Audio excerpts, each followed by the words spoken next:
What if everything you think you know about reality is just a tiny fragment of something far stranger? Picture the universe not as a single, fixed stage, but as a vast, shimmering web of infinite possibilities where every choice, every chance event, spins off new worlds, new versions of existence. This isn't science fiction, it's one of the most mind-bending implications of quantum mechanics, a realm where particles can be in two places at once, where time might not flow the way we experience it, and where the very fabric of reality could be more like a hall of mirrors than a solid, predictable structure. Think of reality like a DVD with endless alternate versions, each scene playing out slightly differently, each decision branching into new narratives. Now imagine that's not just a metaphor, but how the cosmos might actually work. Scientists and philosophers have wrestled with these ideas for decades, proposing theories so wild they'd make even the boldest sci-fi writers pause. Some suggest we're living in one of countless parallel universes, each with its own laws of physics. Others argue that time itself might be an illusion, or that consciousness could be the key to unlocking the true nature of existence. In this journey, we're diving deep into 30 of the most astonishing theories about quantum realities, ideas that challenge everything we take for granted. From the many worlds interpretation to simulated universes, from entanglement weaving hidden connections across space to the haunting possibility that we're all just holograms projected from the edge of reality. Buckle up, because by the end of this exploration, you might never see the world or yourself the same way again. The quantum realm isn't just about tiny particles, it's a doorway to understanding the very nature of existence. And what's on the other side? Well, that's where things get really interesting. One of the strangest and most far-reaching theories in quantum physics suggests that every decision you make doesn't just affect your future, it splits the universe into multiple versions of reality. This is the many worlds interpretation, first proposed by physicist Hugh Everett in 1957.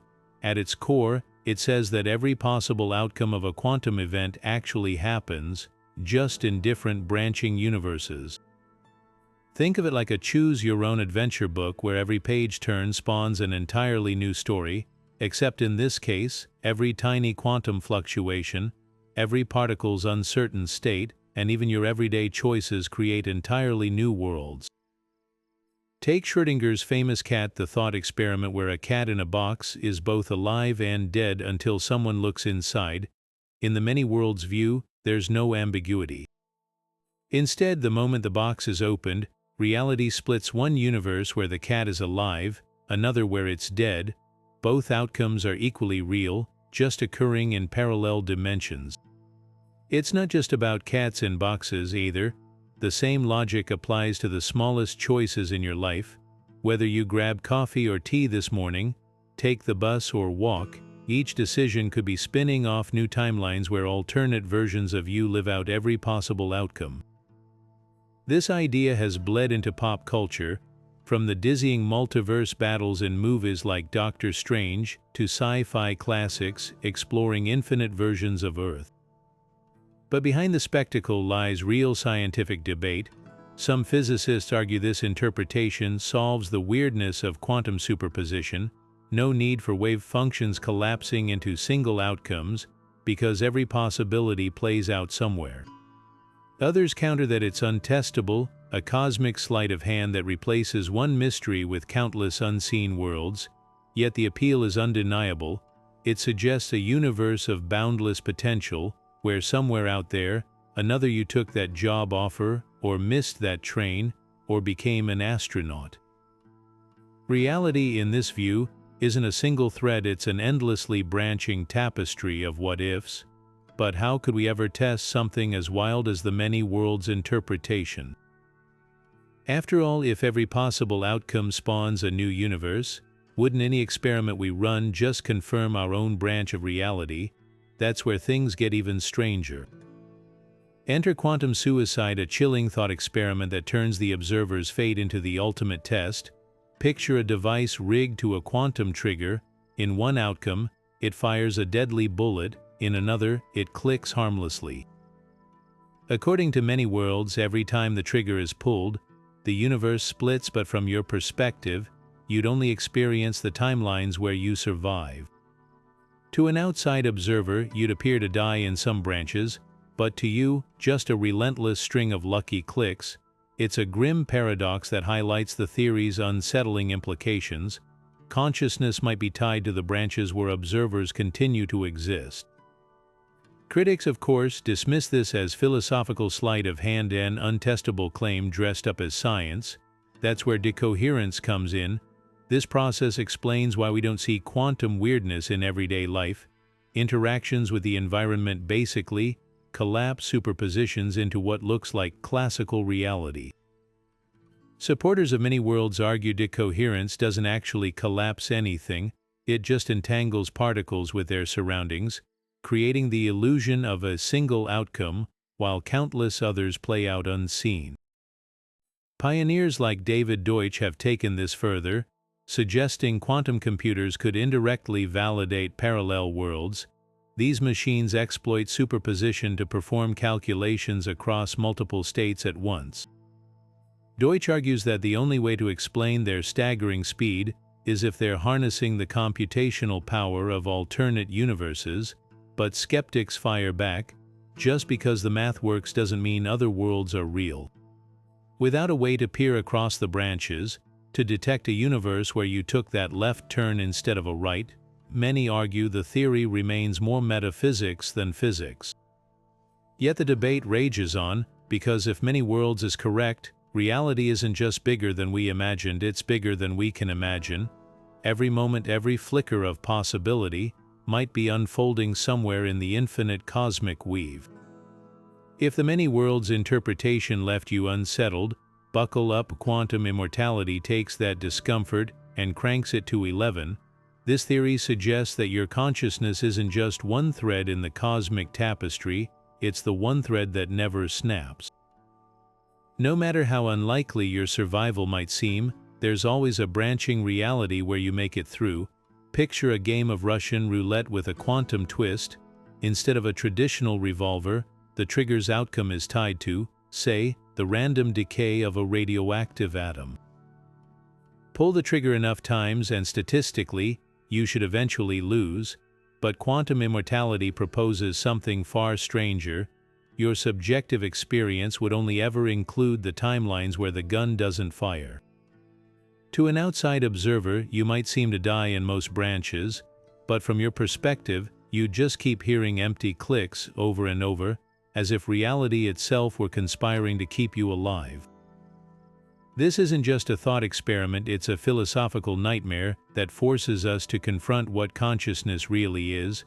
Why would experience only follow the lucky branches? Some interpretations suggest that consciousness isn't a passive observer, but somehow selects the paths where it persists. It's as if the universe has a gruesome version of survivorship bias. The only realities you're aware of are the ones where you're still around to witness them. Scientists and ethicists recoil at the implications. If this theory holds, could reckless behavior be rewarded with endless near misses? Would suicide attempts inevitably lead to timelines where the person miraculously survives? The ethical dilemmas here are staggering. Worse yet, it's fundamentally untestable after all. Any experiment that could confirm it would, by definition, only be observable to those who didn't die in the process. Critics argue this is less science and more a macabre logical paradox. After all, we see people die every day. Does quantum immortality mean their consciousness jumps to a world where they lived, leaving the rest of us behind? And what about aging? If consciousness avoids death at all costs, would we just find ourselves in increasingly improbable scenarios, worlds where medicine defies all odds, or where biological immortality is somehow unlocked? The theory forces us to grapple with the limits of human intuition. Our brains evolved to navigate a world of cause and effect, not quantum branching.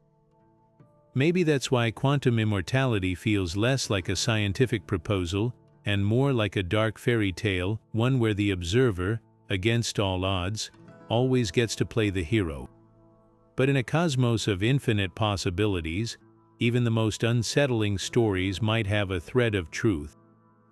What if everything you see around you, the trees, the stars, even your own hands, isn't truly three-dimensional, but an incredibly detailed illusion, like a hologram on a credit card? This is the startling premise of the holographic principle, a theory that suggests our universe might be a two-dimensional projection playing out on a distant, unseen surface. Proposed by physicist Leonard Susskind in the 1990s, this idea didn't come from nowhere. It was born out of one of the most perplexing puzzles in physics, the black hole information paradox. Black holes, those cosmic vacuum cleaners, don't just swallow matter, they erase information about it, or so we once thought. According to quantum mechanics, information can never truly be destroyed. But if you toss an encyclopedia into a black hole, where does all that knowledge go? Susskind and others realize the answer might lie on the black hole's event horizon, the point of no return. Just like a hologram stores a three-dimensional image on a flat surface, the event horizon could encode all the information about what falls inside, preserving it in a scrambled, two-dimensional form. Now here's the mind-bending leap. If this is true for black holes, could the entire universe work the same way? Imagine reality as a cosmic movie screen, with everything we experience, the depth of space, the swirl of galaxies, just an ultra-high-definition projection from some distant, two-dimensional boundary. It's as if the universe is a VR headset with the ultimate resolution, tricking us into perceiving an extra dimension that isn't fundamentally there. Scientists at Fermilab are chasing this wild idea with experiments using hyper-precise lasers to hunt for pixelation in spacetime, tiny, telltale signs that reality might have a resolution limit, like a digital image zoomed in too far. If they find evidence, it would mean the fabric of the cosmos operates more like a computer rendering than a smooth, continuous sheet. Critics argue the holographic principle is more mathematical elegance than physical reality, a clever solution to the information paradox that doesn't necessarily map onto our lived experience. But supporters counter that it could unify gravity and quantum mechanics, two theories that have stubbornly refused to play nice for a century. After all, if space itself is emergent, a kind of illusion, then the contradictions between these frameworks might just melt away. Whether the universe is truly a hologram remains an open question, but if it is, it would mean the depth we perceive, the textures we touch, are all just shadows on a wall, a cosmic magic show where the real action is happening somewhere we can't even see. What if your morning coffee, the phone in your hand, even the stars above aren't actually real? Not in the way we think, at least. This is the simulation hypothesis, a theory that suggests our entire universe might be an artificial construct, an ultra-advanced virtual reality running on some unfathomable computer. Philosopher Nick Bostrom laid out the chilling logic in 2003. If civilizations eventually gain the power to create conscious simulations indistinguishable from reality, and if they have any desire to run them, then statistically, the odds suggest we're already inside one. Think of it like this: if there are 1 million simulated universes and only one base reality, the chance that we're in the original is astronomically slim. Bostrom's trilemma presents three possibilities. Either civilizations always go extinct before reaching simulation-capable technology, or they never choose to run ancestor simulations, or we're almost certainly living in one. The first two options feel bleak. Either intelligence inevitably self-destructs, or it loses interest in exploring its own origins. That leaves the third option staring us in the face. But where's the proof? Some point to quantum mechanics strangeness as potential glitches in the code. Take the double-slit experiment. When you don't observe particles, they behave like waves, creating interference patterns. But the moment you measure them, they snap into defined positions, like a video game rendering graphics only when you look. This observer effect eerily resembles optimization tricks in virtual worlds, where processing power is saved by generating details only when needed. Could quantum indeterminacy be a sign of computational limits, a universe buffering its resources? Tech mogul Elon Musk famously quipped that the odds we're not in a simulation are 1 in billions. His reasoning: 40 years ago we had Pong 2 rectangles and a dot, now we have photorealistic VR with millions of concurrent players. At this rate, future simulations would be indistinguishable from reality. Why wouldn't advanced beings run countless iterations of their own history, yet critics pounce on gaps in the theory? If this is a simulation, who's running it? And why? Some argue it's an unfalsifiable claim, like saying invisible dragons control the weather. Others note that even if simulations are possible, they might be ethically fraught or energetically unsustainable. Physicist Sabine Hossenfelder dismisses it as modern metaphysics, pointing out that quantum weirdness has natural explanations without invoking simulators. But the most unsettling counter isn't scientific, it's existential. If we're creations in someone else's experiment, do meaning and purpose evaporate? Not necessarily. Even in a simulation, your joy, curiosity, and connections are your reality. The coffee might be code, but the warmth you feel holding the cup, that's undeniably real to you. So whether we're in a cosmic computer or the original universe, one thing's certain: the questions it raises are as profound as reality itself. Escaping the simulation sounds like the plot of a sci-fi blockbuster, but some scientists argue it might not be as far-fetched as we think. If we are living in an artificial construct, are there glitches in the system we could exploit? One tantalizing idea revolves around quantum entanglement, that bizarre phenomenon where particles remain connected across vast distances, instantly influencing each other no matter how far apart they are. In a simulation, this spooky action at a distance could be evidence of underlying code, a shortcut the system uses to maintain consistency without calculating every particle's state individually. If we could deliberately manipulate entangled particles in impossible ways, we might reveal the limits of the simulation's programming, like forcing a video game to lag by overloading its physics engine. Then there's the black hole angle.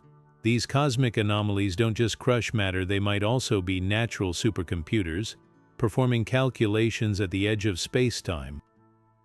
Theoretical physicist Silas Bean and his team have proposed that if our universe is simulated, it likely runs on a lattice, a grid-like framework with a finite resolution, like pixels on a screen. At extremely small scales or high energies, we might detect artifacts of this underlying structure, subtle jaggies, in the fabric of reality where the simulation's processing power hits its limits. Bean's work suggests that cosmic rays, high-energy particles from deep space, could carry signatures of this lattice if their behavior deviates from expected physics at very specific energy levels. Of course, not everyone buys into this.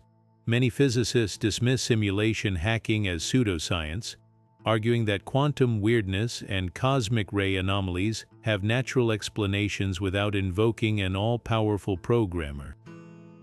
They point out that the lattice idea, while mathematically clever, lacks direct evidence it's a solution in search of a problem. And even if we could prove we're in a simulation, what then? Would the simulators intervene, resetting the experiment like lab technicians pruning a faulty simulation? Or would they simply let us keep poking at the edges of our digital cage, forever wondering if the walls are real? The irony is rich. The same scientific rigor that makes simulation theory plausible also undermines it. After all, if the universe is perfectly simulated, no detectable glitches, no seams, then the hypothesis becomes untestable by definition. Maybe that's the ultimate safeguard against escape. Or maybe, just maybe, the real hack isn't breaking out but realizing the code is flexible enough to bend, if not break. Because whether this is base reality or some ancestor simulation, one thing's certain: curiosity is the one variable the architects never could have patched out. Quantum mechanics is often described as a realm of pure randomness, where particles have no definite state until we measure them, a core tenet of the famed Copenhagen interpretation. But what if that's not the whole story? Enter pilot wave theory, a bold alternative first proposed by Louis de Broglie in 1827, then sidelined for decades. This framework suggests that quantum particles do have precise positions at all times, guided by invisible, pilot waves, that dictate their motion. It's a radical departure from the probabilistic haze of mainstream quantum theory, offering something physicists once thought impossible: determinism at the quantum scale. The most striking evidence for this idea comes from an unexpected place: a lab bench covered in silicone oil. In 2005, physicist Eve Cowder discovered that tiny droplets bouncing on a vibrating fluid surface could eerily replicate quantum behaviors. These walking droplets create ripples as they move, and those ripples, acting like pilot waves, steer the droplets' paths. The result: particles that seem to interfere with themselves, tunneling through barriers, and even mimicking quantum spin, all in a purely classical, tangible system. It's as if quantum weirdness isn't weird at all, just hidden physics we hadn't yet decoded. So why hasn't pilot wave theory dethroned the Copenhagen interpretation? For one, it's mathematically cumbersome, requiring complex equations to track both particles and their guiding waves. Critics also argue it struggles to explain phenomena like quantum entanglement without adding layers of ad hoc fixes. But the deeper resistance might be philosophical. The Copenhagen interpretation, championed by Niels Bohr, embraced uncertainty as fundamental, a worldview that reshaped science. Pilot wave theory, by contrast, feels like a step backward to some, reinstating a clockwork universe Einstein would have loved, but that modern physicists have moved beyond. Yet the droplets keep bouncing, literally and metaphorically. Could they hint at a hidden order beneath quantum chaos, or are they just a clever analogy, a mirage of determinism in a world that's inherently unpredictable? The battle isn't just about equations, it's about how we define reality itself, and in that struggle, even the underdog theories deserve a hearing. After all, history shows science often advances not by consensus, but by daring to ask, what if everyone else is wrong? What if time isn't a river flowing steadily forward, but a frozen landscape where past, present, and future exist simultaneously, and our perception of movement is just an illusion? This is the radical proposition of the block universe theory, a view where time emerges not as a fundamental feature of reality, but as a side effect of quantum entanglement. Think of existence as a loaf of bread. We experience it slice by slice, moment by moment, but the entire loaf already exists every now, then, and will be fixed in place.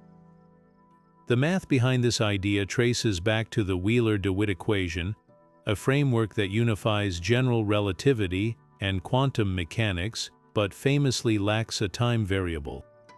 At its core, the equation describes a universe where time doesn't pass, it simply is. So why do we perceive change? One compelling answer points to quantum entanglement, the same phenomenon that links particles across space. As particles interact, their entangled states create a network of correlations that our brains interpret as a sequence of events. It's like watching a movie. The frames are all static, but when played in order, our minds construct the illusion of motion. Delayed choice experiments hammer this point home. In these quantum puzzles, a particle's behavior, say, whether it acts like a wave or a particle, can be altered after it's already been measured, as if future decisions rewrite the past. This isn't time travel, it's evidence that time's arrow might be a trick of perspective. Imagine a detective solving a crime where the clues change based on how they choose to look at them, except here, the crime is reality itself. Entropy, the measure of disorder, adds another layer. We perceive time moving forward because entropy increases. Milk mixes into coffee, but never unmixes. But in the block universe, entropy isn't driving time, It's just a marker we use to orient ourselves in the eternal now. Some theories even tie this to consciousness, suggesting that our brains stitch together entangled quantum states into a linear narrative. Without observers, would time exist at all? Critics push back, arguing that denying time's fundamental role leads to philosophical quicksand. If the future is already out there, what happens to free will, and why does the block universe feel so dynamic? Supporters counter that our subjective experience doesn't need to mirror underlying reality after all. The Earth feels flat until you see the horizon curve. Whether time is real or emergent, one thing's certain: the closer we look, the less it behaves like the steady tick of a clock, and more like a hall of mirrors, reflecting a cosmos far stranger than we ever imagined. Imagine a tree crashing down in a deserted forest. If no one's around to hear it, does it make a sound? Quantum Darwinism takes that old thought experiment and flips it on its head, suggesting something far stranger. The tree's fall only becomes real when the environment hears it. This theory, pioneered by physicist Wojciech, tackles one of quantum mechanics' biggest headaches: how fragile, ghostly superpositions collapse into the solid, objective world we all experience. Here's the puzzle: in the quantum realm, particles exist in blurred states of possibility until measured. But why don't we see cats that are both alive and dead, or tables that are simultaneously here and there? Jerk's answer lies in decoherence, the way quantum systems interact with their surroundings. Every photon bouncing off an object, every air molecule colliding with it, acts like a tiny, inadvertent measurement. Over countless interactions, these environmental observations shred quantum weirdness, leaving behind only the states robust enough to survive. It's not that consciousness creates reality, it's that reality emerges from a kind of quantum survival of the fittest. Think of it like a viral meme. Among all possible versions of an idea, only the catchiest, most replicable ones spread widely. Similarly, in quantum Darwinism, only certain states, those that can imprint themselves on the environment, become classical. A falling tree's sound waves disperse through the air, its vibrations shake the ground, and those interactions broadcast its state far and wide. The universe isn't passive, it's participatory, with the environment acting as a relentless copying machine, amplifying some quantum states while erasing others. This elegantly explains why we all agree on basic facts. When you and I look at a red apple, we see the same color not because some cosmic referee declared it red, but because the apple's quantum states were redundantly encoded in photons that reached our eyes, the air, and everything else around it. The winners of this quantum competition are the states that leave the most copies, hence Darwinism. Critics argue this merely shifts the mystery from observers to the environment. Does a photon truly observe, and how many copies are needed before something becomes objectively real? But supporters counter that this framework bridges the gap between quantum fuzziness and our crisp everyday experience. It's not that the moon disappears when no one looks, it's that the moon's state has been so thoroughly broadcast by sunlight, cosmic rays, and gravitational tugs that its existence is etched into the fabric of reality itself. In this view, objectivity isn't handed down from above, it's forged in the fire of countless quantum interactions, a democracy of photons and particles voting on what's real. What if consciousness isn't just a byproduct of the brain but the very thing that shapes reality? This is the explosive claim at the heart of the orchestrated objective reduction theory, or ORCHOR, proposed by physicist Sir Roger Penrose and anesthesiologist Stuart Hameroff. Their idea turns conventional neuroscience on its head, suggesting that tiny structures inside our brain cells, microtubules, might be quantum processors capable of collapsing the wave function, the blurry realm of quantum possibilities, into the concrete world we perceive. Microtubules are scaffolding like filaments found in neurons, long dismissed as mere cellular support beams, but Penrose and Hameroff argue these structures are far more sophisticated, ultra-sensitive quantum devices vibrating at specific frequencies. Their theory hinges on a radical premise: when these microtubules reach a certain threshold of coordinated activity, they trigger a wave function collapse, converting quantum probabilities into definite experiences. In other words, consciousness isn't passive observation, it's an active force that creates reality through quantum mechanics. Near-death experiences lend eerie weight to this idea. Patients revived after cardiac arrest often report vivid, lucid memories floating above their bodies, encountering tunnels of light even when their brains show no electrical activity.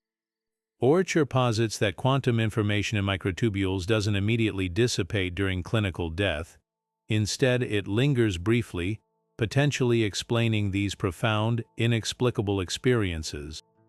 If consciousness is truly quantum, perhaps it doesn't vanish the moment the brain shuts down.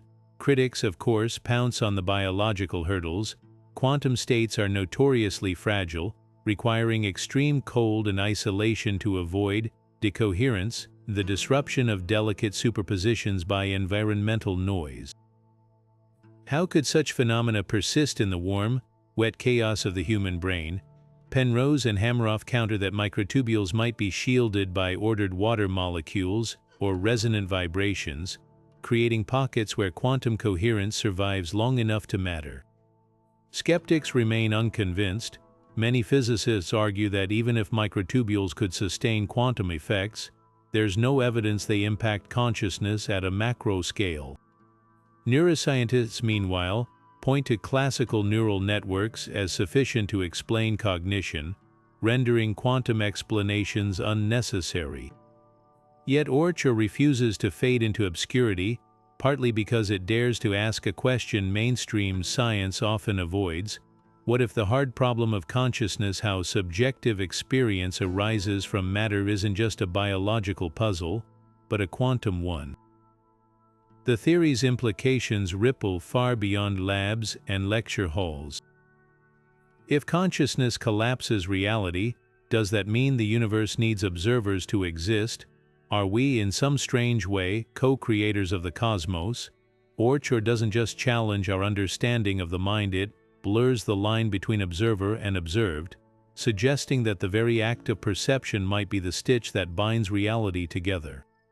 Whether the theory holds or not, it forces us to confront the wildest possibility of all, that the machinery of consciousness might be written into the fundamental fabric of existence. What if the Big Bang wasn't the beginning, just a rebirth? Black hole cosmology flips our cosmic perspective inside out, suggesting that every black hole might contain an entire universe, and our own reality could be nestled within one. This isn't just wild speculation, it's a theory that elegantly solves one of physics' biggest headaches, the singularity. At the heart of a black hole, gravity crunches matter into an infinitely dense point where equations break down.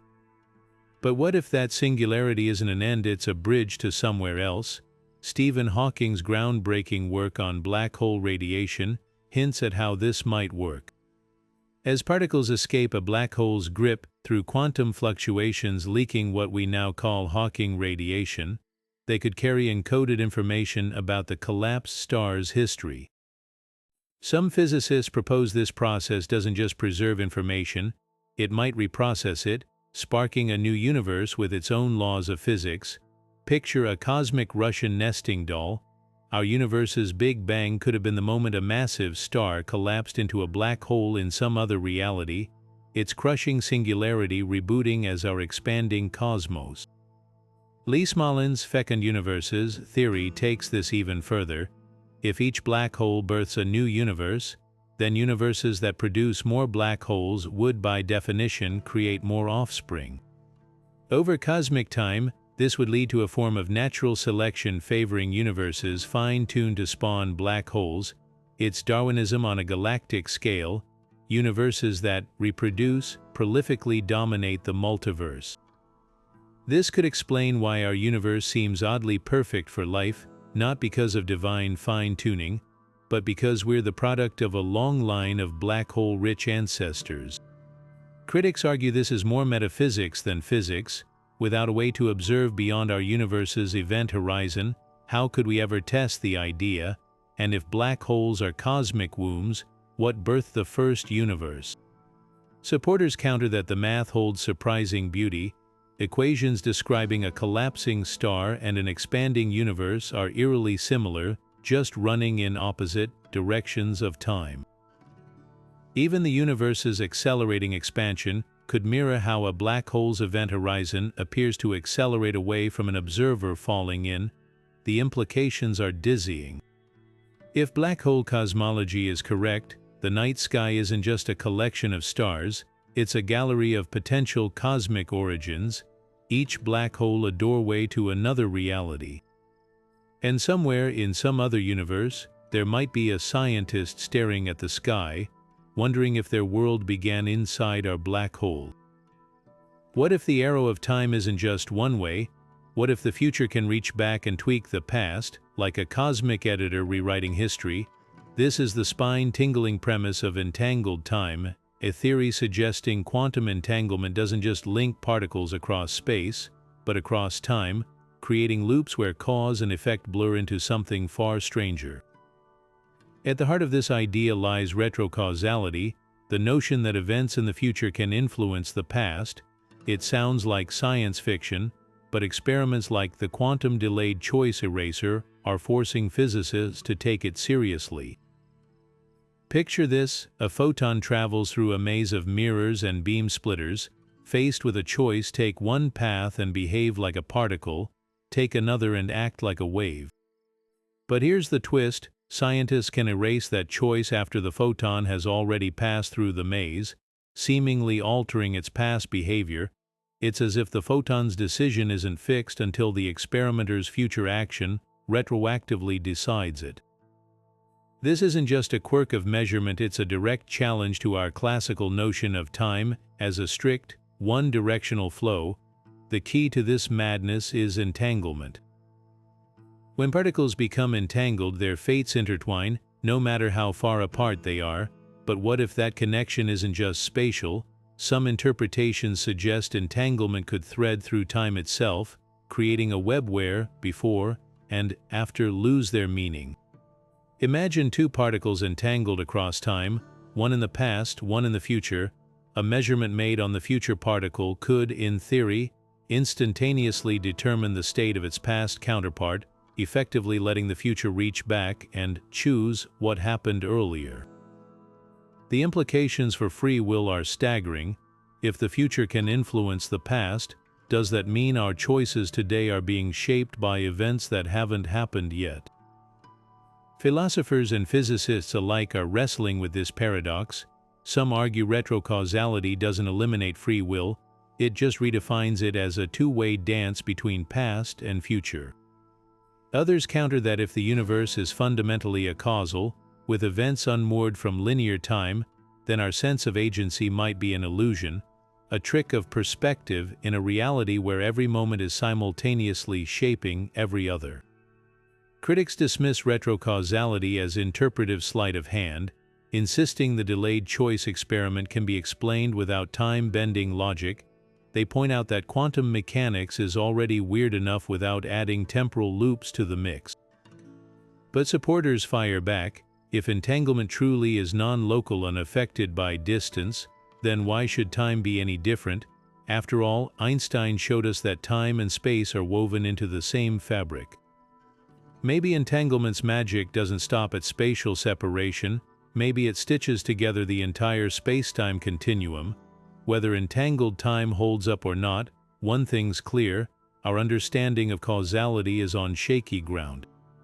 The universe might not care which way the clock ticks, only that the pieces fit together, even if that means the future is quietly pulling the strings of the past. And if that's true, then free will isn't just a question of what we can choose, it's a puzzle of when, or even if, those choices are ever truly ours to make. String theory has long tantalized physicists with its promise of uniting all the forces of nature, but it comes with a cosmic catch. To make the math work, the theory demands extra dimensions beyond the four we experience, curled up so tightly we'd never notice them.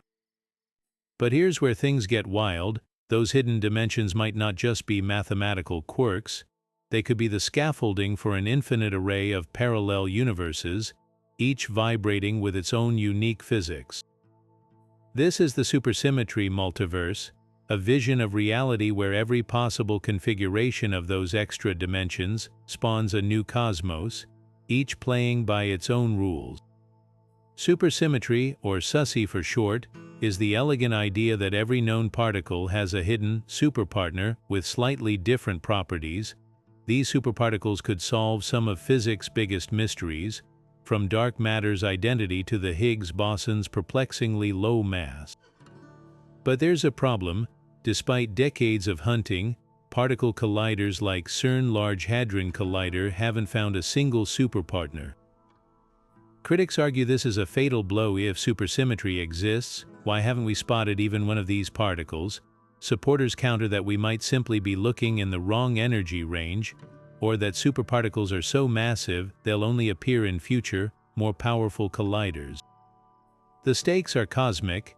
If supersymmetry is real, it could mean our universe is just one page in an infinitely thick book of possibilities. Each variant would emerge from a different way those extra dimensions fold and twist, creating universes where gravity is stronger, light moves slower, or even where time runs backward. String theory's landscape of potential solutions, estimated at 10 to the 500 possibilities, suddenly becomes less a mathematical headache and more a multiverse generator. Yet skepticism lingers. Without experimental proof, supersymmetry risks becoming untestable, a beautiful idea forever floating in the realm of hypotheticals. Some theorists are already pivoting to alternatives, like compositeness or extra-dimensional warping, but others hold fast, arguing that SUSY elegance is too compelling to abandon. After all, the universe has surprised us before. Just because we haven't seen superparticles yet doesn't mean they're not out there, waiting in the shadows of dimensions we've yet to explore. The hunt continues, because if supersymmetry is confirmed, it won't just rewrite particle physics, it'll reveal a cosmos far grander and more labyrinthine than we ever dared imagine. Imagine floating alone in an endless cosmic void, no stars, no planets, just infinite darkness stretching in all directions. Suddenly, out of pure randomness, atoms jostle together in just the right way to form something impossible, a fully formed, self-aware brain. No body, no history, no universe around it, just a solitary consciousness blinking into existence, complete with false memories of a life that never happened. This is the horrifying thought experiment known as the Boltzmann brain, and it might be one of the most unsettling ideas in modern physics. The concept traces back to Ludwig Boltzmann, the 19th century physicist who revolutionized our understanding of entropy. He suggested that in an infinite universe, even the most improbable events, like all the air in a room spontaneously gathering in one corner, must eventually happen given enough time. Extend that logic to the far future, when the cosmos has nearly reached heat death, a state of maximum entropy where energy is evenly spread, and nothing interesting ever happens again. In such a stale, lifeless universe, random quantum fluctuations could still, very rarely, whip up complex structures like brains. These disembodied minds would arise complete with the illusion of a past, a world, even senses, only to dissolve moments later into the void, utterly alone. Here's where things get truly bizarre. Statistically, Boltzmann brains should vastly outnumber ordinary, evolved beings like us. After all, in an eternal, cooling cosmos, the number of random fluctuations creating isolated brains would eventually dwarf the fleeting blip of time where biological life exists. So why then do we find ourselves in a seemingly ordered universe with galaxies, planets, and other people? Either we're staggeringly lucky to exist in the brief cosmic window where life can form naturally, or, and this is the real nightmare fuel, we're the illusions. Some physicists argue that if Boltzmann brains dominate the far future multiverse, then the simplest explanation for our own consciousness is that we are Boltzmann brains, hallucinating reality in the split second before we dissolve back into chaos. It's the ultimate solipsistic nightmare, a universe where you can't trust your own memories, your senses, or even the laws of physics, because they might just be the fluke flicker of a doomed quantum accident. Of course, there are ways to dodge this existential horror. One escape hatch is the idea that our universe isn't infinite and eternal, that it will either collapse or transform before heat death renders Boltzmann brains inevitable. Another is the controversial anthropic principle, which suggests that observers like us must find themselves in a universe capable of producing life, because the alternatives, like being a Boltzmann brain, don't allow for stable, coherent experiences. But the deepest irony of all, the Boltzmann brain paradox might actually be evidence that our understanding of cosmology is fundamentally flawed. If a theory predicts that we're more likely to be hallucinations than real beings, perhaps it's the theory that needs reworking, not reality. After all, as physicist Sean Carroll puts it, the universe has to be structured in such a way that we're not Boltzmann brains, otherwise, we wouldn't be around to worry about it. So next time you question whether the world around you is real, take comfort in this. The very fact that you're asking the question might be the best proof that it is. Einstein called it spooky action at a distance, the baffling way entangled particles instantly influence each other no matter how far apart they are. But what if that spookiness isn't magic at all? What if it's architecture, enter ER equals EPR? A theory so audacious it suggests every pair of entangled particles might be linked by a hidden bridge, a microscopic wormhole threading through the fabric of spacetime itself. The idea was born when physicists Leonard Susskind and Juan Maldacena noticed something startling. The equations describing wormholes' Einstein-Rosen bridges, or looked suspiciously similar to those governing entanglement, dubbed EPR after Einstein and his colleagues. It was as if the universe had left a clue. Entanglement isn't just correlation, it's connection. Picture two particles as cosmic neighbors sharing a secret tunnel too tiny to see, a shortcut through spacetime's folds.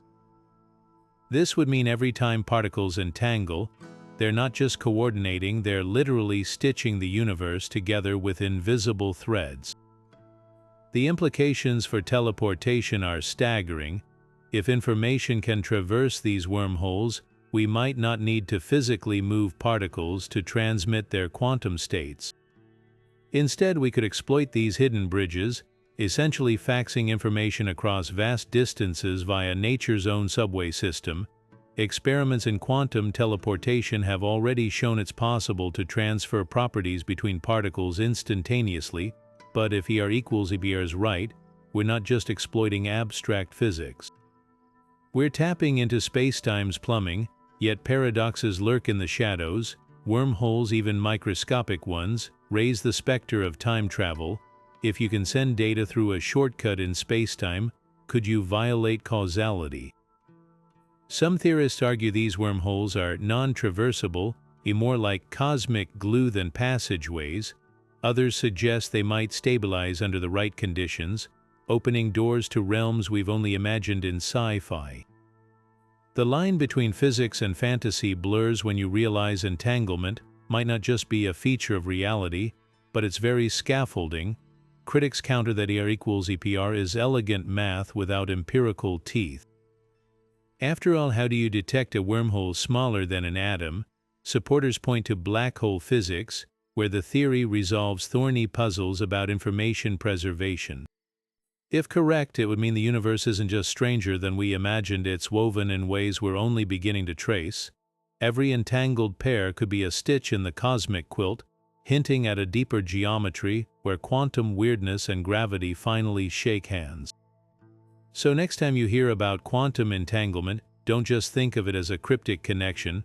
Picture an invisible web of tunnels, a hidden infrastructure binding the universe together, one spooky action at a time. What if the universe is constantly whispering to itself, making tiny adjustments to reality without any observers needing to be present? That's the radical proposition of objective collapse theories, which argue that wave functions, the probabilistic clouds describing quantum states, don't need conscious observers to collapse into definite outcomes. Instead, they collapse spontaneously, as if reality has a built-in self-correcting mechanism. The most famous of these ideas is the Ghirardi-Rimini-Weber theory, or GRW, named after the physicists who proposed it in 1986. Their model suggests that particles don't hover in fuzzy superpositions forever. Every now and then, at random intervals, each particle gets a gentle nudge from the universe itself, forcing it to pick a definite state. The math behind GRW is surprisingly precise. Imagine each particle in the universe carries a tiny internal clock. When the clock ticks roughly once every 100 million years for a single particle, the particle's wave function spontaneously collapses into one of its possible states. But here's the catch: while individual particles collapse rarely, large objects, which contain countless particles, experience constant, lightning-fast collapses. That's why we never see cats that are both alive and dead, or tables in two places at once. The universe is silently reinforcing classical reality trillions of times per second. It's as if reality has an autopilot mode, ensuring the quantum weirdness stays mostly hidden beneath the surface. This stands in stark contrast to the observer-driven collapse of the Copenhagen interpretation, where measurement by a conscious observer is what snaps superpositions into place. GRW cuts consciousness out of the equation. Entirely, reality solidifies itself through an objective, mathematical process. The appeal is obvious. No more Schrödinger's cat paradoxes or existential debates about the role of the observer. But is there any evidence? That's where collapse noise comes in. If wave functions really do collapse randomly, these sudden jumps should release minuscule amounts of energy, a faint background hum in the fabric of space-time. Experimentalists are now hunting for this telltale signature. Ultra-sensitive detectors, like those used in gravitational wave observatories, could theoretically pick up these tiny quantum tremors. Some researchers are even repurposing quantum computers as collapse detectors, since their delicate operations would be disrupted by spontaneous collapses. So far, the hunt has come up empty, but the search is far from over. If collapse noise were discovered, it wouldn't just validate GRW, it would mean the universe is fundamentally restless, a place where reality isn't just observed but constantly reasserting itself. Critics argue GRW's math is arbitrary. Why should collapses happen at those exact intervals? And why doesn't gravity, which some theories suggest drives collapse, play a role? Supporters counter that GRW offers something rare in quantum foundations, a testable prediction. Whether collapse noise exists or not, the mere possibility of finding it shifts the debate from philosophy to hard science. After all, if the universe truly is correcting itself behind the scenes, that's not just a detail, it's a rewiring of how we understand reality itself. What if the universe isn't made of atoms or energy, but of something far more fundamental: information? This is the bold claim of digital physics, a theory proposing that reality isn't just described by math but is math, running on an invisible quantum computer. At its core, the idea suggests that every particle, every force, even space and time might emerge from tiny, indivisible bits of information, quantum bits, or qubits flipping and interacting according to cosmic code. John Wheeler, the visionary physicist who coined the term black hole, captured this idea with his famous phrase, "it from bit." He imagined a universe where every particle, every event, is ultimately reducible to binary yes or no questions, a cosmic Turing machine where existence itself is computed into being. Picture reality as an unfathomably vast game of Minesweeper. Beneath the surface, simple rules govern every interaction, and what we perceive as physical laws are just the emergent patterns of an underlying algorithmic dance. The eerie thing, we've already seen hints of this in cellular automata, ultra-simple computational models that produce staggeringly complex behavior. Take Conway's game of life, just a grid of cells following basic rules like live if you have 2 or 3 neighbors, die otherwise, yet from these minimal instructions, intricate structures emerge: gliders that traverse the grid, replicators that build copies of themselves. Now imagine scaling that up to quantum levels, with qubits replacing cells. Suddenly, phenomena like entanglement and superposition start looking less like magic and more like side effects of information processing. Some researchers have even simulated quantum behavior using classical cellular automata, suggesting that the universe's weirdness might just be the output of a deeper, digital logic. But digital physics isn't without its skeptics. If reality is a computation, who or what is running the program? Is there a cosmic CPU somewhere, or does the universe compute itself into existence? Critics argue this veers into metaphysics, invoking a programmer that sounds suspiciously like a deity in disguise. Others point out that while qubits can model quantum mechanics, there's no direct evidence that they're the fundamental fabric of reality. After all, simulating rain on a computer doesn't mean the weather is made of code, yet the theory persists because it solves puzzles other frameworks can't. If information is primary, then black holes don't destroy it, they just shuffle it into new forms, preserving Wheeler's bits even as matter vanishes. It also offers a wild answer to the fine-tuning problem. If our universe is one of countless possible simulations, its seemingly perfect constants might just be the ones that allowed this particular program to keep running. Whether digital physics is ultimate truth or just a useful metaphor, it forces us to confront a profound possibility that the universe isn't just like a computer. It might be one, humming silently in the dark, rendering reality one qubit at a time. What if your thoughts aren't just the firing of neurons, but the shimmering dance of quantum particles? The quantum mind theory takes the mystery of consciousness and plunges it into the subatomic realm, suggesting that the brain might be more than a biological computer. It could be a quantum orchestra, with microtubules, tiny structures inside neurons acting as the stage for consciousness itself.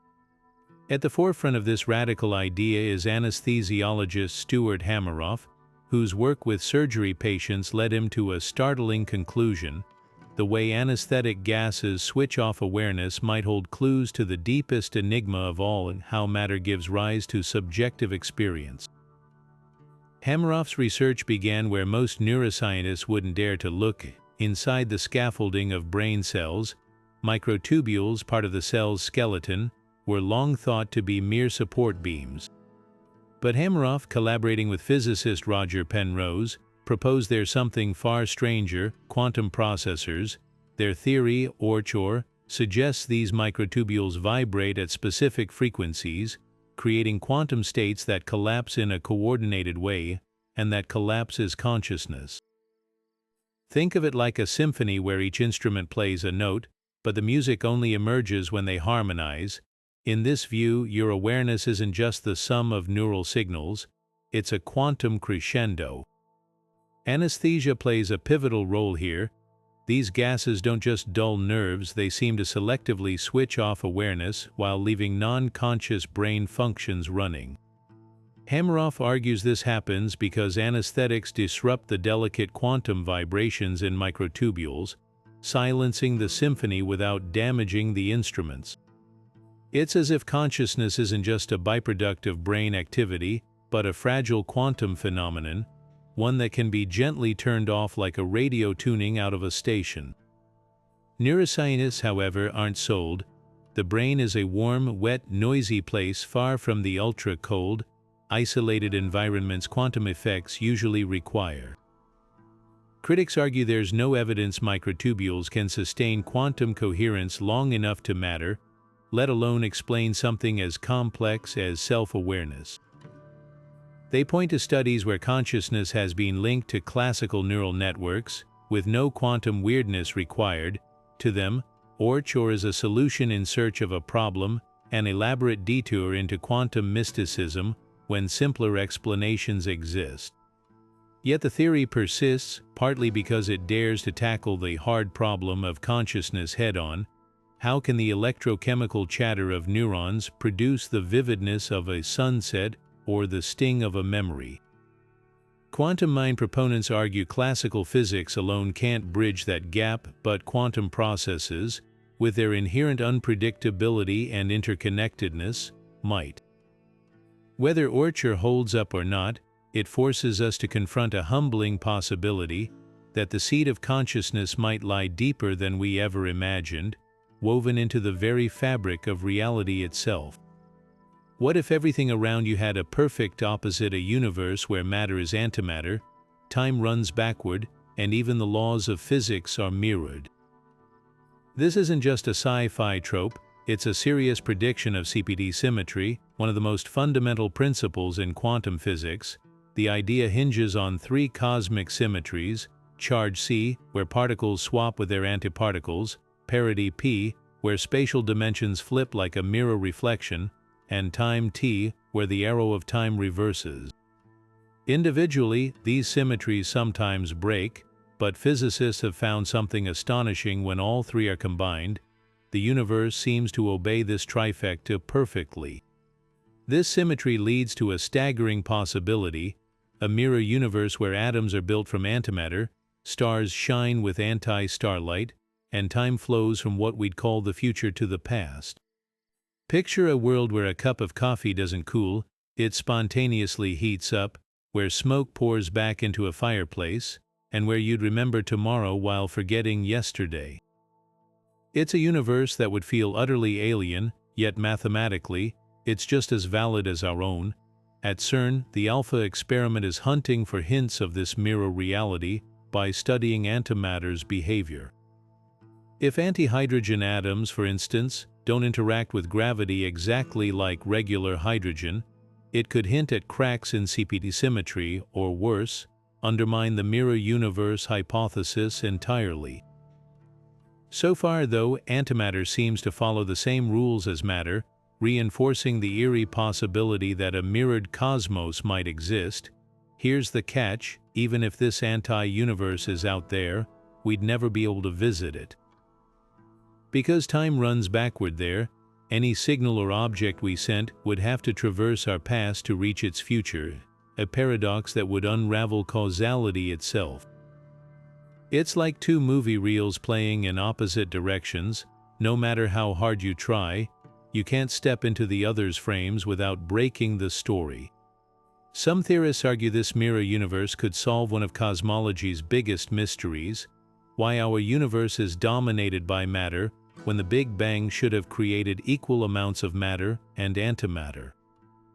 If CPT symmetry holds, maybe the missing antimatter didn't vanish, it's just living in its own inverted reality, forever separated from us by the unbridgeable flow of time.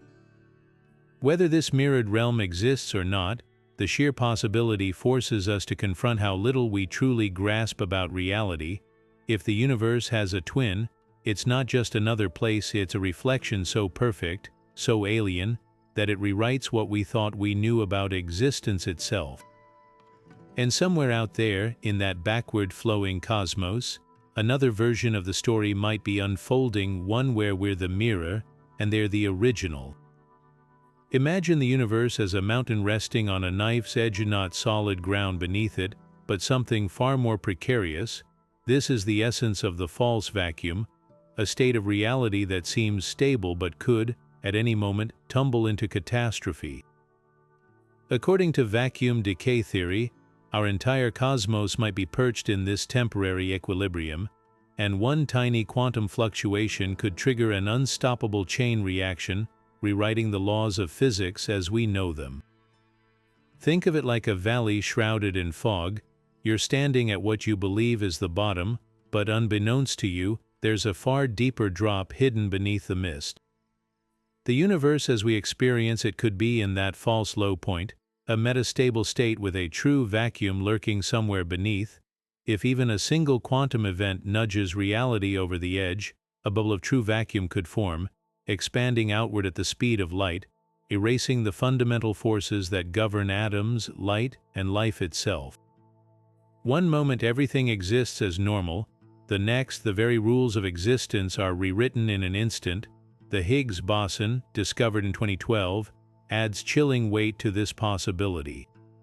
Its mass suggests that our vacuum might indeed be metastable, stable enough to last billions of years, but not eternally secure. It's like living in a house built on a foundation that could hold forever, but might also crumble without warning. Particle accelerators have measured the Higgs field's energy, and the numbers don't rule out this doomsday scenario. In fact, some calculations suggest our universe is hovering just above the threshold of instability, like a ball balanced on a hill where the slightest push could send it rolling into oblivion. Here's where the mind reels. If vacuum decay began somewhere in the cosmos, we'd never see it coming.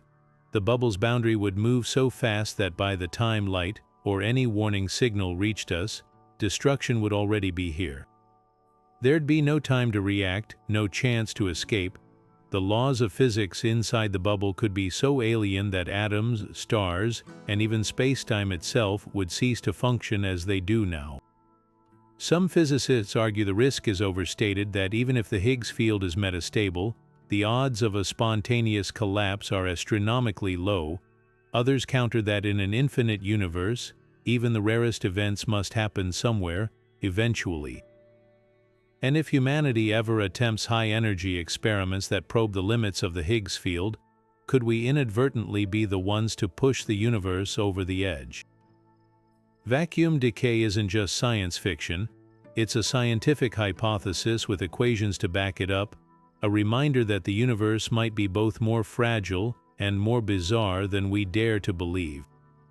So the next time you gaze at the stars, consider this: the cosmos around you might not just be vast, beautiful, and mysterious, it might also be balancing on a quantum tightrope with no safety net in sight. What if quantum mechanics isn't about reality itself but about us? Quantum Bayesianism, or cubism, throws a wrench into everything we thought we knew by arguing that probabilities in quantum theory don't describe objective facts about particles. They reflect our beliefs, our personal bets about what might happen next. Imagine you're at a poker table, staring at your cards. The odds you calculate aren't some cosmic truth, they're your subjective assessment based on what you know. Cubism says quantum mechanics works the same way. The wave function isn't a real thing out there in the world, it's just a tool in your mental toolkit, a way to assign confidence to outcomes. This reshapes even the most iconic quantum puzzles. Take Schrödinger's cat. In the traditional view, the cat is both alive and dead until someone opens the box. But cubism flips the script. The cat is either alive or dead the whole time, you just don't know which. The superposition isn't in the cat, it's in your uncertainty. There's no spooky collapse of the wave function because the wave function was never a physical thing to begin with. It was always just your best guess, updating the moment you peek inside the box. Some physicists hail cubism as a liberation from quantum weirdness. If probabilities are personal, there's no need to explain why particles choose outcomes when measured, because measurement isn't a magical act. It's just you getting new information, like a gambler adjusting their bets after seeing another card. No parallel universes, no observer-induced collapses. Just individuals making sense of a world that's always been definite, even when we're ignorant of its details. But critics fire back. Does this solve the measurement problem or just sweep it under the rug? If quantum mechanics is purely about beliefs, then what is reality when nobody's looking? Cubism's answer that reality exists independently, but quantum math only describes our interaction with it, leaves some scientists cold. They argue it's a retreat into philosophy, replacing tangible mechanisms with subjective experience. After all, if two scientists have different wave functions for the same particle, who's right? Cubism shrugs, both are for themselves. The debate cuts to the heart of science itself. Is physics about uncovering objective truths, or is it a structured way to navigate our limited perspective? Cubism's gambler's logic offers a radical answer, one that doesn't just tweak quantum theory, but rewires how we think about knowledge itself. Whether it's a brilliant sidestep or a cop-out, one thing's clear: In the high-stakes game of quantum foundations, cubism forces us to ante up on what we're really willing to believe. What if space and time aren't fundamental at all, just an illusion woven from something deeper? Emergent spacetime theories propose exactly that, suggesting the universe we perceive might be like the smooth surface of a lake, hiding a turbulent quantum depths beneath. One of the most compelling versions comes from loop quantum gravity, where the fabric of reality isn't continuous but built from tiny, indivisible loops, a cosmic tapestry where each thread carries quantum information. Picture spacetime as a vast network where each intersection represents a grain of reality, linked to others by strands of gravitational interaction. These aren't fixed points but dynamic entities, constantly adjusting and forming what physicists call spin foam, the bubbling quantum sea where time and space emerge from countless interactions. The foam structure isn't random, it follows precise mathematical rules, with loops twisting and reconnecting in ways that could explain the universe's most extreme phenomena. Take black holes. Instead of collapsing into an infinitely dense singularity, loop quantum gravity suggests their cores might dissolve into this frothy quantum network, avoiding the paradoxes of infinite density.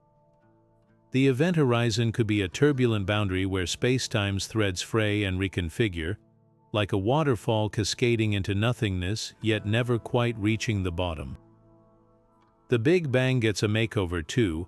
In classical cosmology, the universe emerges from a single point of infinite heat and density, another singularity where physics breaks down. But in this framework, there's no singularity at all. Instead, the Big Bounce theory proposes that our expanding universe could be the rebound of a previous cosmos that collapsed, its spacetime dissolving back into the quantum network before reconfiguring anew. It's as if the universe is breathing, inhaling and exhaling across eons, with each cycle leaving traces in the spin foam structure. Critics argue that without direct evidence, emergent spacetime remains mathematical poetry. How do we test a theory where the very stage of reality is an illusion? Supporters point to subtle signatures in the cosmic microwave background, faint imprints of quantum gravity's fingerprints, or anomalies in black hole behavior that defy classical predictions. Others are simulating spin foam dynamics on supercomputers, hunting for patterns that might mirror observed physics. The implications are dizzying. If spacetime is emergent, then dimensions, distances, even causality might be secondary side effects of a deeper quantum conversation. It's like realizing the screen you're watching isn't the story, just the medium. Whether loop quantum gravity holds the key or not, it forces us to confront a radical truth. The universe might not be built on a stage at all, but on something far wilder, a quantum choreography where space and time are merely dancers, not the floor. What if the Big Bang wasn't a beginning but an eruption? Imagine a cosmic geyser, a violent burst of space-time and energy spewing forth from the mouth of a white hole, the theoretical opposite of a black hole. While black holes devour everything that crosses their event horizons, white holes would be cosmic fountains, violently expelling matter and energy without allowing anything to re-enter. This isn't just speculative science fiction, it's a serious proposal gaining traction among physicists, including luminaries like Carlo Rovelli, who suggest our universe might have exploded into existence from the belly of one of these hypothetical objects. The elegance of this idea lies in how it sidesteps the singularity problem plaguing traditional Big Bang cosmology. In classical models, the universe emerges from an infinitely dense, infinitely hot point where the laws of physics break down entirely. But white hole cosmology offers a loophole. If the Big Bang was the rebound of a collapsing black hole from a prior universe, a quantum bounce where matter and energy reached maximum compression before rebounding outward, then there's no need for a true singularity.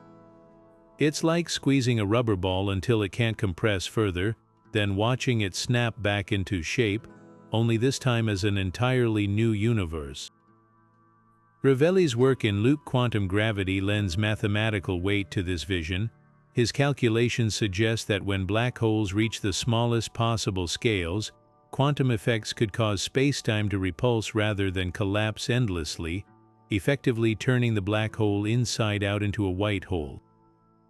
The process wouldn't be instantaneous. Some models suggest it could take billions of years longer than the current age of our universe, but the implication is staggering. Every black hole in our cosmos might one day become the seed of a new reality, a cosmic Russian doll where universes nest within one another across eternity.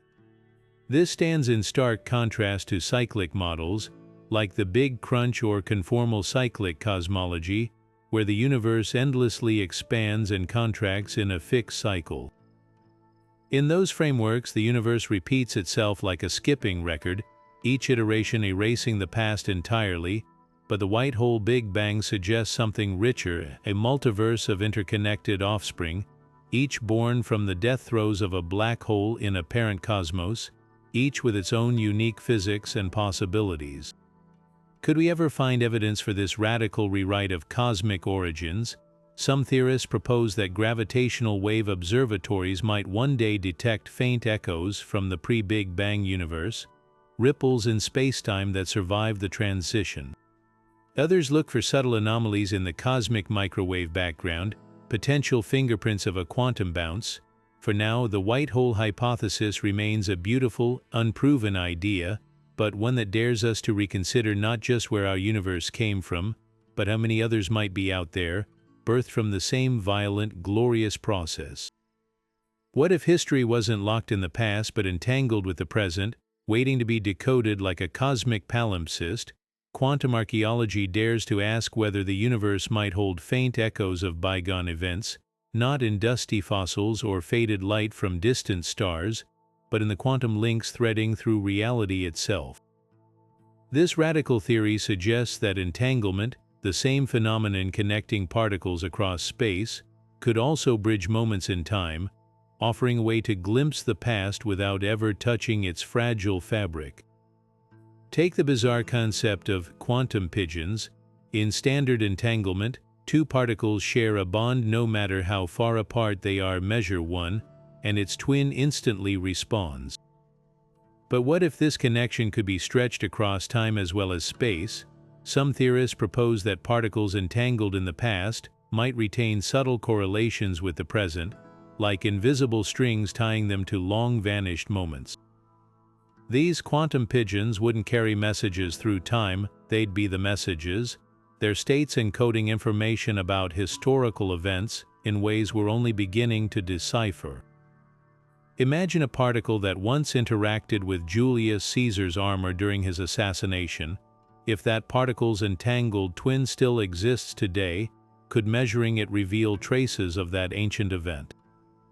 The idea isn't to reconstruct full scenes like a holographic replay, but to detect statistical anomalies in quantum data that betray past interactions. It's less like time travel and more like forensic spectroscopy, analyzing the faintest quantum fingerprints left on particles that witnessed history firsthand. The beauty of this approach is its immunity to paradox. Unlike traditional time travel, where altering the past could unravel the present, quantum archaeology would be strictly observational. You're not rewriting history, you're reading faint signatures imprinted on particles that survived it.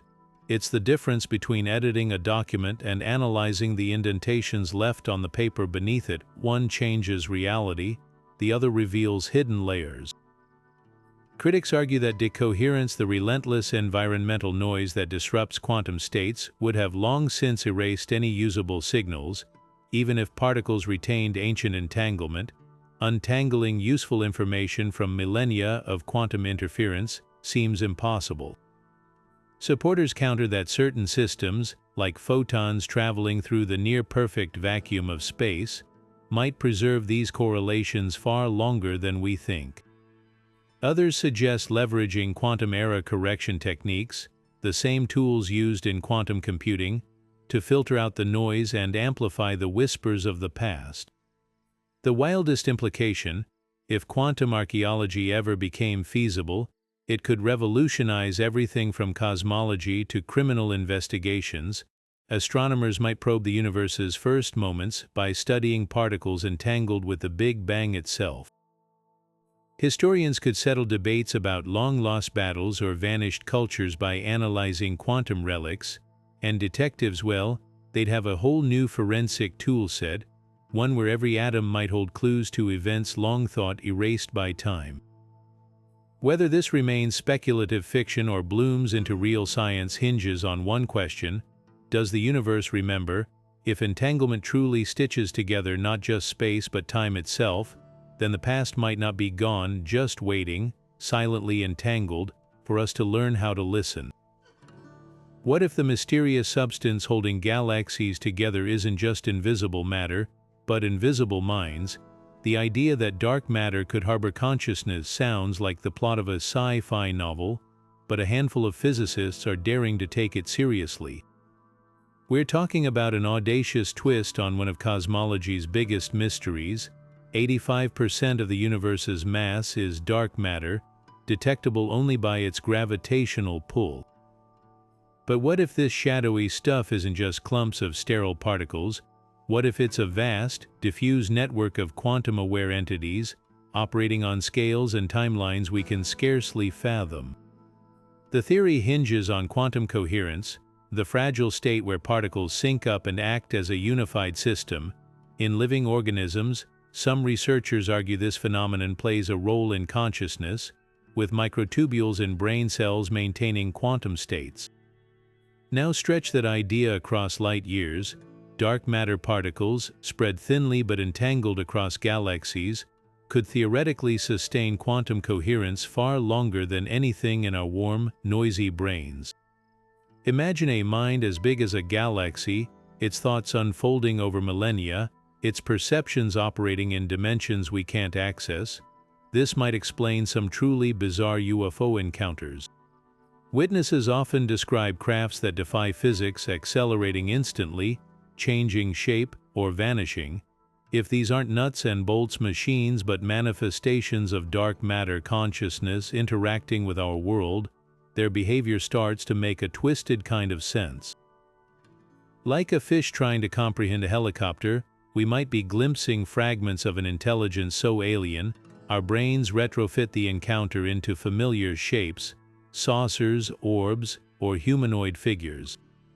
Even stranger is the link to junk DNA, the 98% of our genetic code that doesn't code for proteins. Mainstream science long dismissed it as evolutionary debris, but what if it's a receiver for signals we don't yet understand? Some theorists suggest dark matter's quantum coherence could interact with these non-coding segments, subtly influencing biological processes, or even acting as a conduit for communication with these cosmic entities. It's a wild idea, but consider this: whales and elephants use infrasound to communicate over vast distances. Could junk DNA be our version of that, tuned not to sound or light, but to quantum fluctuations in the dark matter field? Skeptics, unsurprisingly, scoff at the notion. Dark matter's gravitational effects are well documented, but there's zero evidence it's conscious or even complex enough to support information processing.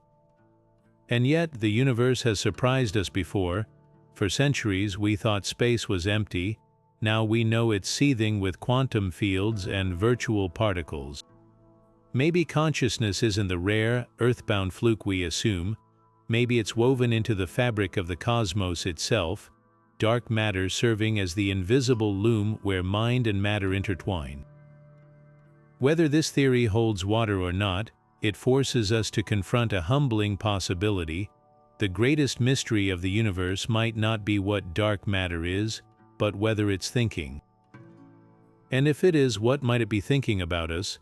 Imagine a clock that ticks forever without needing to be wound, a machine that defies friction, energy loss, and even time itself. That's the essence of a time crystal, a bizarre quantum phase of matter first theorized by Nobel laureate Frank Wilczek in 2012. Unlike ordinary crystals, which arrange atoms in repeating patterns in space, time crystals exhibit structure in time, their components oscillating in a perpetual, self-sustaining loop without any energy input. It's as if you flicked a pendulum once and watched it swing eternally, mocking the laws of thermodynamics. Wilczek's idea was met with skepticism. After all, perpetual motion machines are supposed to be impossible. But in 2017, Google's Sycamore quantum processor did the unthinkable. It created a time crystal by entangling 20 qubits in a delicate dance. These qubits didn't settle into equilibrium like normal matter. Instead, they flipped between two configurations in a never-ending cycle, locked in rhythm by quantum coherence. The system wasn't using energy, it was protected by quantum entanglement, like a dancer suspended mid-air by an invisible net. The implications for time's arrow are mind-bending. Normally, entropy ensures time flows in one direction, eggs scramble, but never unscramble.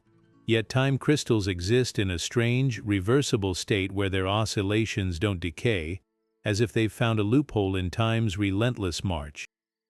Some theorists suggest these structures could be windows into pre-Big Bang physics, hinting at a universe where time wasn't linear but fractal. Others speculate they might form the backbone of future quantum computers, acting as flawless, self-correcting memory. But the real shocker, time crystals might already exist in nature. Certain materials like the layered compound monoammonium phosphate show hints of similar behavior under extreme conditions. Even more eerily, black holes with their frozen event horizons and scrambled information could be cosmic-scale time crystals, their quantum states cycling endlessly in the void. Critics argue time crystals are just a neat quantum trick, a curiosity with no practical use. Yet their very existence forces us to confront a profound question: if matter can dance forever in a universe that's constantly winding down, what else have we misunderstood about time? The answer might not just rewrite textbooks, it could reveal reality as a far stranger, more dynamic tapestry than we ever dreamed. Quantum Darwinism isn't just reshaping how we see reality, it might hold the key to recognizing intelligence vastly different from our own. Picture an alien species whose consciousness isn't housed in carbon-based brains, but in swirling plasma storms or crystalline networks. According to Jerk's framework, their observations wouldn't need eyes or neurons, just persistent quantum states that survive environmental interactions. On a planet with relentless lightning storms, for instance, electromagnetic patterns stable enough to encode information could become the substrate for alien minds. These beings wouldn't think in linear narratives but in cascading probabilities, their very existence a testament to quantum states that outcompeted alternatives through cosmic natural selection. Now imagine artificial intelligence designed not on classical bits but entangled qubits. Most quantum systems decohere rapidly, but what if an AI could engineer environments where specific states persistently replicate? Like a digital organism optimizing its own quantum fitness, it might cultivate perceptions that resist collapse, a form of machine consciousness emerging from states that win the battle against quantum noise. This isn't just speculative futurism. Labs are already experimenting with error-corrected qubits that maintain coherence longer than nature typically allows. An AI leveraging these could develop sensory experiences entirely alien to us, perceiving reality through quantum branches we can't access. Critics argue this stretches quantum Darwinism beyond intent, but the core principle holds: any stable observer, biological or synthetic, must interact with its environment in ways that redundantly encode select quantum states. The eerie implication: we might already be surrounded by unrecognized intelligences, dark matter constructs, or atmospheric plasma, whose observations shape reality in ways our classical sensors miss. After all, if a tree falls in the quantum forest, and no human is there to hear it, a more exotic observer might still be collapsing the wave function. The search for extraterrestrial intelligence often assumes radio signals or Dyson spheres, but quantum Darwinism suggests we should hunt for anomalies in decoherence patterns. A star system with inexplicably stable quantum correlations, or a nebula emitting impossible interference signatures, could betray the presence of observers playing by different rules. Even on Earth, certain crystal formations or superconductive materials might harbor faint echoes of non-carbon awareness, if only we knew how to listen. The theory's real power lies in its universality. Whether facing silicon-based aliens or self-replicating quantum algorithms, the same rule applies: reality isn't just seen. It's selected, and in that selection, the line between observer and observed blurs into something far stranger than we ever imagined. What if the universe has a hidden graininess, a resolution limit like an old TV screen zoomed in too close? Physicist Craig Hogan's holographic noise theory suggests exactly that, proposing spacetime itself isn't perfectly smooth but made of minuscule, pixel-like fragments. These aren't literal blocks but quantum-scale fluctuations in the fabric of reality, vibrating at the smallest possible scale, the Planck length, a distance so tiny it's a trillion times smaller than an atom. If Hogan's right, this granularity should create a faint but detectable hum in the cosmos, a jitter in the very stage where matter performs. The GEO 600 experiment in Germany became ground zero for this radical idea. Designed to hunt for gravitational waves, this ultra-sensitive laser interferometer kept picking up unexplained noise, a persistent static that defied conventional explanations. Hogan made a startling prediction. This wasn't equipment malfunction but the literal fuzz of spacetime itself. Just as a digital image breaks into pixels when magnified, GEO 600 might be revealing reality's underlying grain. Imagine running your fingers over a vinyl record and hearing the scratches between songs, except here, the record is the universe, and the scratches are quantum fluctuations imprinting on laser beams.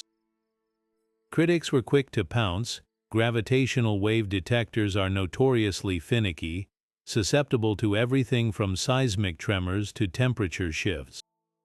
When LIGO later detected clean gravitational waves without this noise, many dismissed Hogan's claims as instrumental artifacts, but supporters counter that LIGO operates at different frequencies, like tuning into separate radio channels, and holographic noise might only surface in specific bandwidths.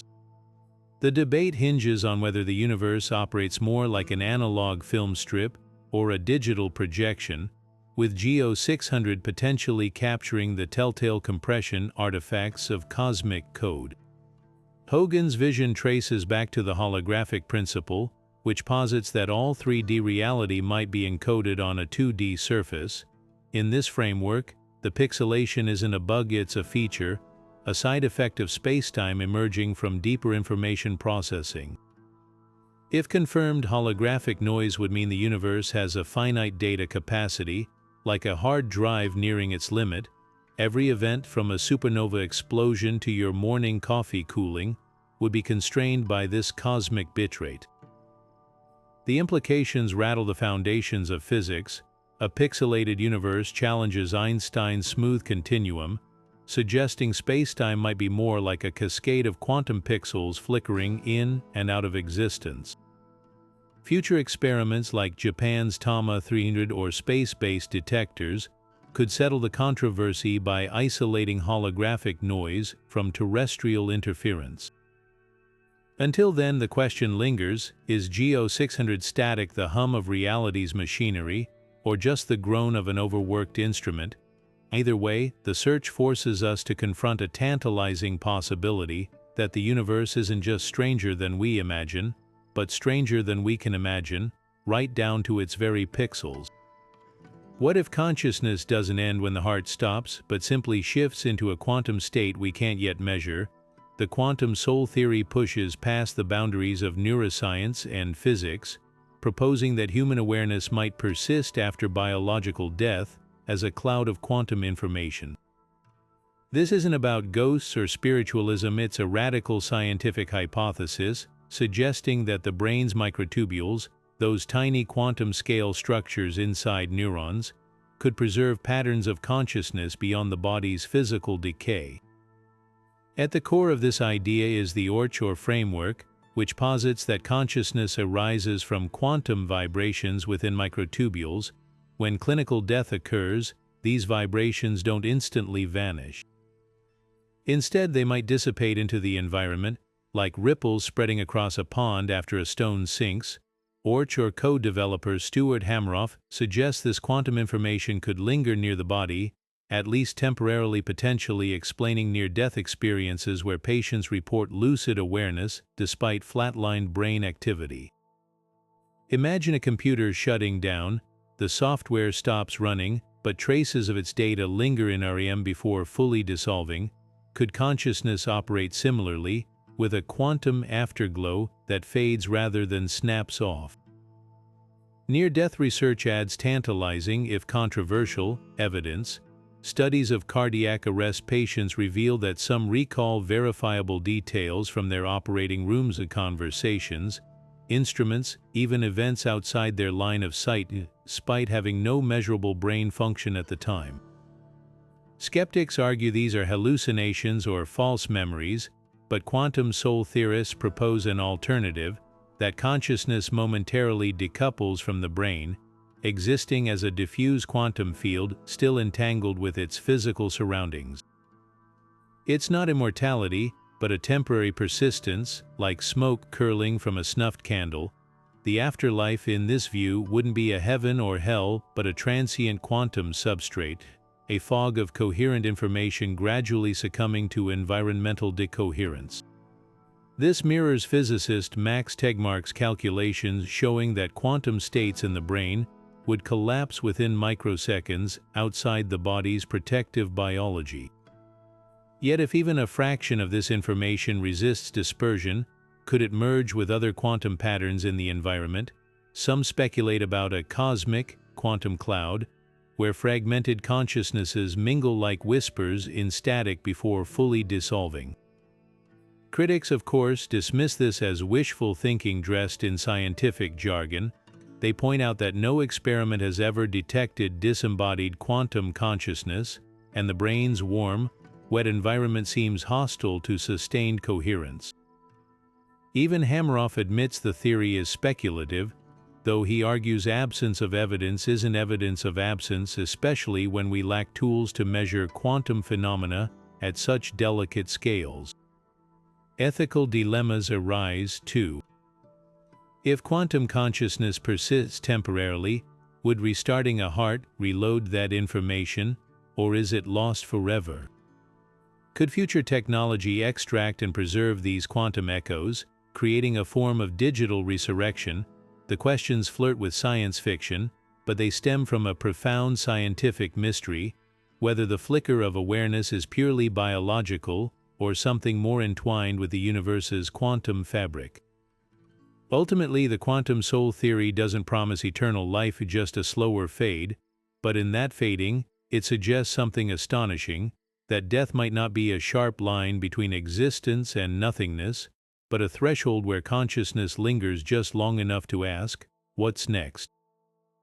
Before the universe's quantum noise finally drowns out the signal, what if the entire universe is just an unimaginably vast quantum computer, running calculations so complex that reality itself emerges as the output? That's the provocative idea put forward by physicist Seth Lloyd, who calculates that every atom, photon, and ripple of spacetime could be part of a cosmic computation. Think of existence not as a static stage but as an ongoing quantum algorithm, where stars, planets, and even consciousness are just intermediate steps in a calculation that's been running since the Big Bang. Lloyd's math is staggering. He estimates the universe's total processing power at around 10 to the 120 operations per second, a number so large it dwarfs every computer ever built combined. And its memory, roughly 10 to the 90 qubits, encoded in every particle's spin, every photon's polarization, every fluctuation in the quantum vacuum.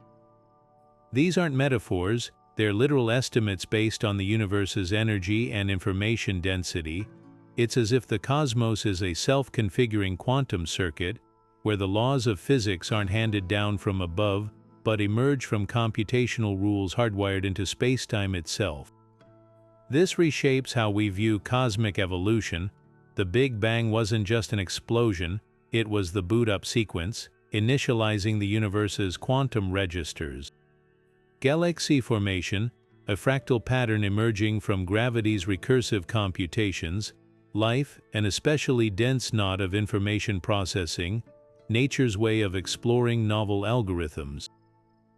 Even black holes, those cosmic data shredders, might be nature's garbage collectors compressing defunct calculations into singularities to free up memory.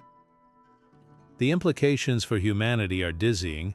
If we're patterns in this computation, are we merely outputs, or could we be subroutines, capable of altering the program?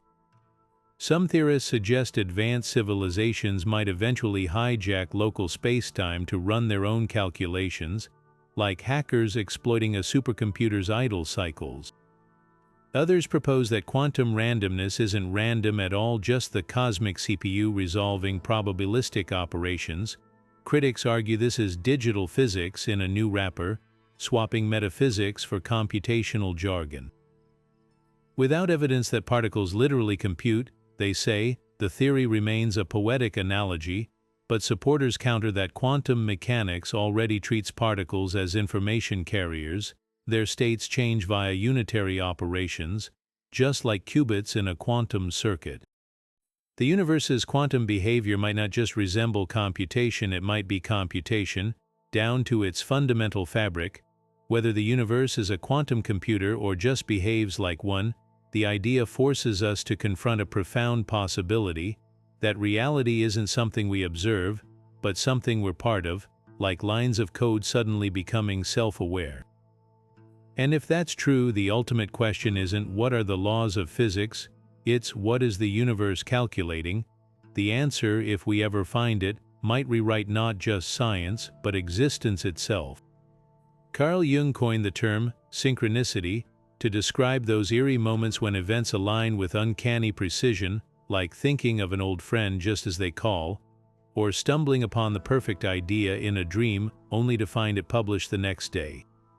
Jung saw these as more than coincidence. He called them meaningful coincidences, glimpses of a hidden order beneath reality's surface.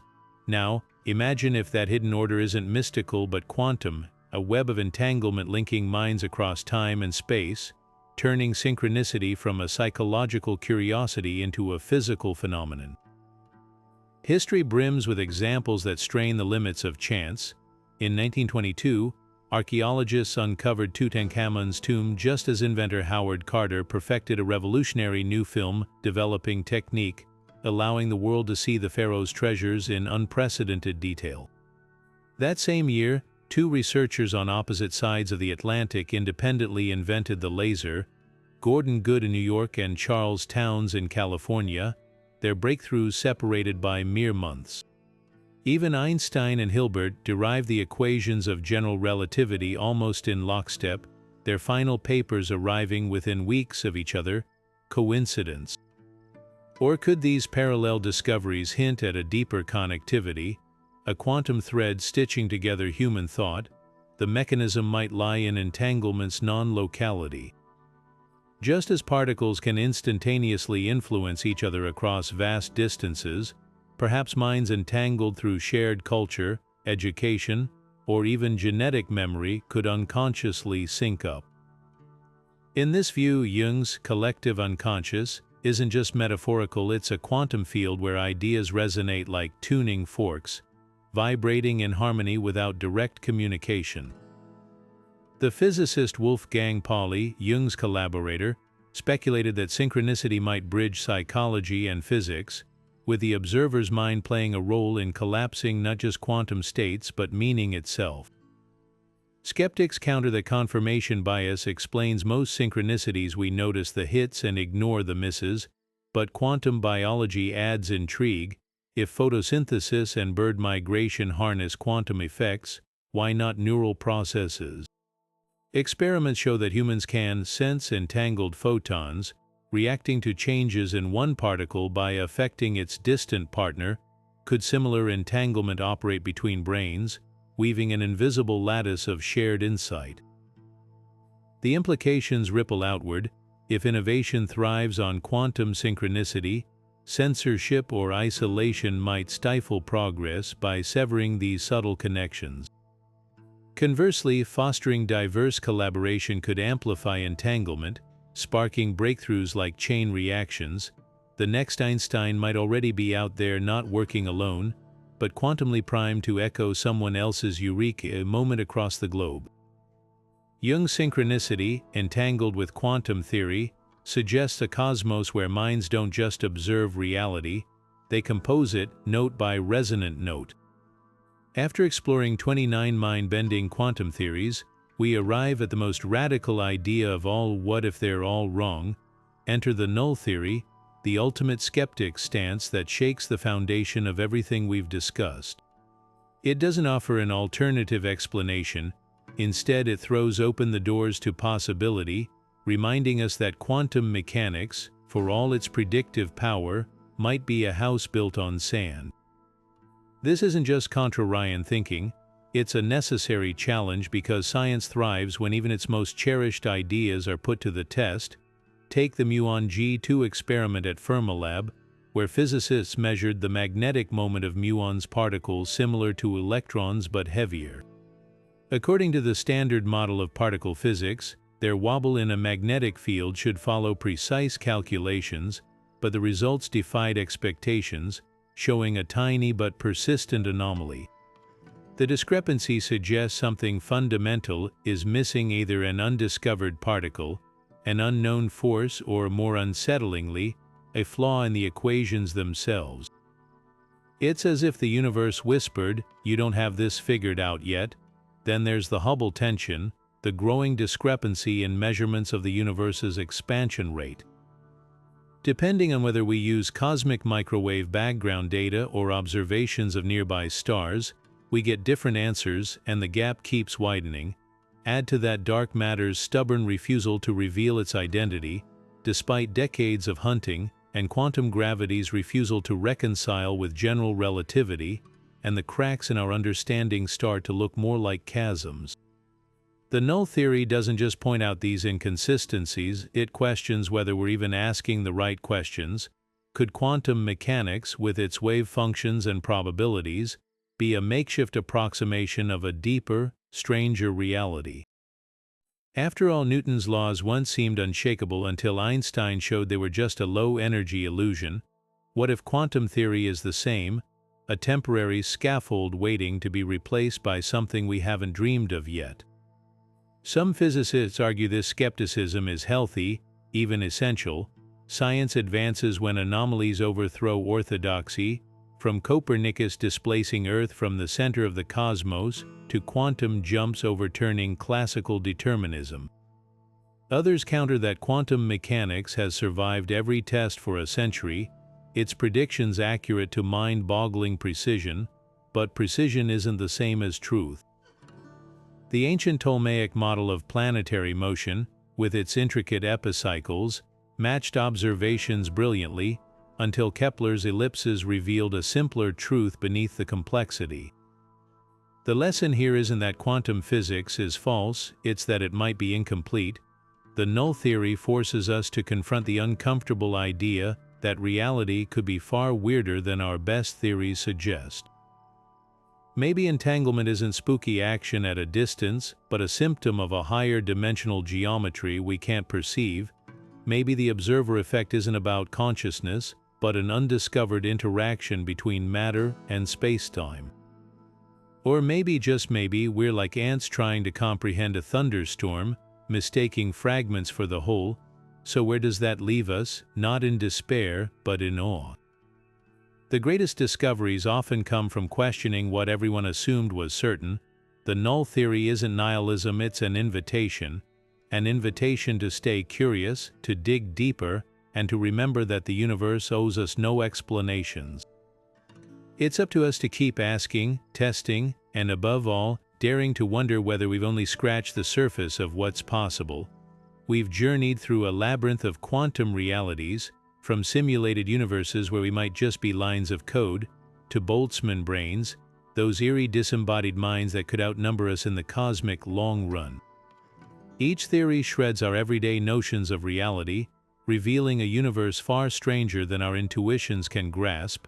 Think about it, if we're living in a simulation, then the stars above are nothing more than pixelated backdrops. If Boltzmann brains dominate the far future, then we might be the hallucinations, flickering into existence only to dissolve into the void. And let's not forget the holographic principle, where everything we touch, see, and love could be a two-dimensional projection playing out on the edge of reality. These aren't just thought experiments, they're seismic shifts in how we understand existence itself. Quantum mechanics forces us to confront the unsettling truth that reality might not be fixed or objective, but fluid, participatory, even fragile. Whether it's the many worlds interpretation branching timelines with every decision, or quantum entanglement weaving invisible connections across space and time, one thing is clear: the universe operates on rules that defy common sense. And that's what makes this so exhilarating. Now we want to hear from you. Which of these theories leaves you lying awake at night? The simulation hypothesis, with its cosmic programmers lurking behind the scenes, the chilling idea of Boltzmann brains, where you can't even trust your own memories. Or something else entirely? Drop your thoughts in the comments below. Let's geek out over the possibilities together. And if your brain hasn't melted yet, hit that subscribe button, because we're just getting started. Part 2 will dive even deeper into the quantum rabbit hole, exploring fresh mysteries and mind-bending twists you won't see coming. Reality isn't just stranger than we imagine, it's stranger than we can imagine. And that's why we can't stop searching.